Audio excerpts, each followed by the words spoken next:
नमस्कार, मैं प्रिया। आप देख रहे हैं आंचलिक खबरें, अपनों की खबर आप तक। आइए नजर डालते हैं दिन भर की बड़ी खबर पर। दिल्ली को पहली वैश्य समाज की महिला मुख्यमंत्री मिली, रेखा गुप्ता ने संभाली कमान। बीजेपी की ऐतिहासिक जीत, 27 साल बाद दिल्ली में पूर्ण बहुमत से सरकार बनाई। रेखा गुप्ता का सफर छात्र राजनीति से लेकर मुख्यमंत्री पद तक की प्रेरणादायक कहानी। नई दिल्ली, नई उम्मीदें, महिला सशक्तिकरण और विकास की ओर बढ़ेगा राजनीति का कदम। दिल्ली की राजनीति में भारतीय जनता पार्टी ने बड़ा दावा खेलते हुए रेखा गुप्ता को मुख्यमंत्री पद के लिए चुना है।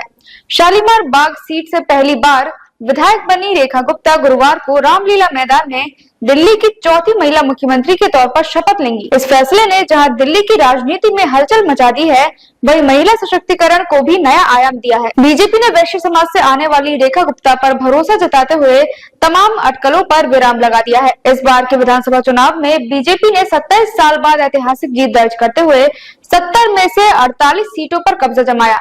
दूसरी ओर आम आदमी पार्टी महज 22 सीटों पर सिमट गई। रेखा गुप्ता का राजनीतिक सफर कॉलेज के दिनों से शुरू हुआ। दिल्ली विश्वविद्यालय के दौलत राम कॉलेज में पढ़ाई करते हुए उन्होंने छात्र राजनीति में कदम रखा और अखिल भारतीय विद्या परिषद से जुड़ गई। 1994 से 1995 दौलत राम कॉलेज की सेक्रेटरी बनी, जहां उन्होंने छात्रों के हित में कई काम किए। 1995 से 1996 दिल्ली यूनिवर्सिटी छात्र संघ की सेक्रेटरी चुनी गई। 1996 से 1997 में DUSU की अध्यक्ष बनी, जो उनकी नेतृत्व क्षमता को दर्शाता है। 2003 से 4 दिल्ली प्रदेश महिला मोर्चा की सेक्रेटरी बनी। 2004 से 6 बीजेपी युवा मोर्चा की नेशनल सेक्रेटरी के तौर पर काम किया। 2007 पीतमपुरा नॉर्थ से पार्षद बनी, जहां उन्होंने स्थानीय विकास में महत्वपूर्ण भूमिका निभाई। 2009 दिल्ली प्रदेश महिला मोर्चा की महासचिव बनी। 2010 बीजेपी की राष्ट्रीय कार्यकारिणी की सदस्य चुनी गई। रेखा गुप्ता ने 3 बार दिल्ली नगर निगम में पार्षद पद पर जीत हासिल की और साउथ दिल्ली म्युनिसिपल कॉर्पोरेशन की मेयर भी बनी। संगठन के स्तर पर भी उन्होंने अपने कुशल नेतृत्व का परिचय दिया।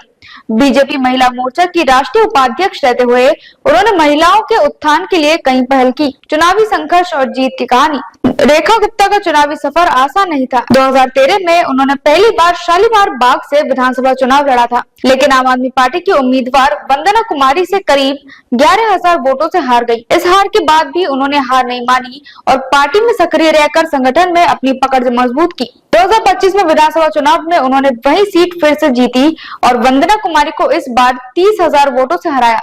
ये जीत उनके मजबूत जज्बे और जनता के बीच उनकी लोकप्रियता का परिणाम है। पारिवारिक पृष्ठभूमि और शिक्षा। रेखा गुप्ता का जन्म 1974 में हरियाणा के जिंद जिले के जुलाना में हुआ। उनके पिता स्टेट बैंक ऑफ इंडिया में कार्यरत थे, जिसके चलते परिवार दिल्ली आ गया।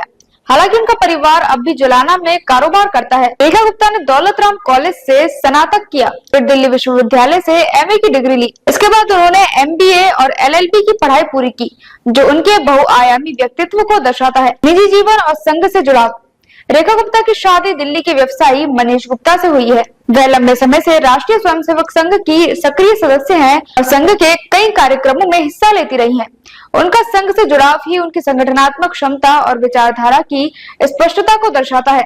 बीजेपी ने रेखा गुप्ता को मुख्यमंत्री बनाकर महिला सशक्तिकरण का संदेश दिया है। विधायक दल की बैठक में प्रवेश वर्मा और विजेंद्र गुप्ता ने उनके नाम का प्रस्ताव रखा, जिसे सर्वसम्मति से स्वीकार किया गया।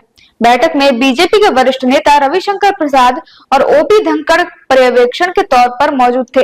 पार्टी का एक प्रतिनिधिमंडल उपराज्यपाल VK सक्सेना से मिला और सरकार बनाने का दावा पेश किया। बीजेपी की ऐतिहासिक जीत। इस बार बीजेपी ने दिल्ली में बड़ा उलटफेर करते हुए आम आदमी पार्टी को मात दी। बीते एक दशक से सत्ता पर काबिज आप को इस चुनाव में करारी शिकस्त मिली। पूर्व मुख्यमंत्री अरविंद केजरीवाल और पूर्व डिप्टी CM मनीष सिसोदिया जैसे दिग्गज नेताओं को अपनी सीटें गंवानी पड़ी। दिल्ली की जनता ने बदलाव के लिए मतदान करते हुए बीजेपी को प्रचंड बहुमत दिया। महिला सशक्तिकरण की दिशा में नया अध्याय। रेखा गुप्ता की नियुक्ति महिला सशक्तिकरण की दिशा में मील का पत्थर है। इससे पहले शीला दीक्षित ने भी महिला मुख्यमंत्री के तौर पर दिल्ली का नेतृत्व किया था। जनता को रेखा गुप्ता से विकास और पारदर्शी शासन की उम्मीद है। विशेषकर महिलाओं और युवाओं के लिए उनकी योजनाओं पर सभी की निगाहें टिकी हैं। मुख्यमंत्री के रूप में रेखा गुप्ता के सामने कई बड़ी चुनौतियां होंगी। स्वास्थ्य सेवाओं में सुधार। सरकारी अस्पतालों की स्थिति बेहतर करना उनकी प्राथमिकता होगी। शिक्षा में सुधार। स्कूलों में आधारभूत सुविधा बढ़ाने और कॉलेजों में सीटें बढ़ाने पर ध्यान देना होगा।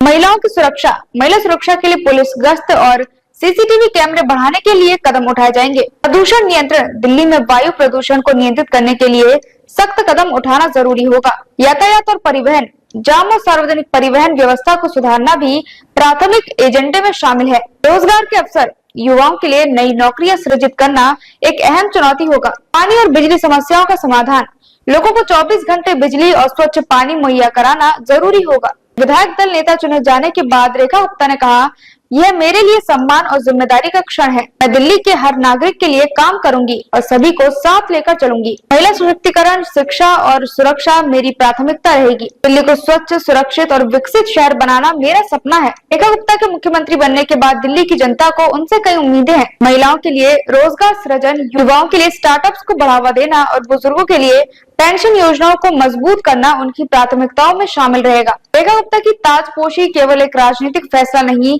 बल्कि दिल्ली की राजनीति में एक नए युग की शुरुआत है।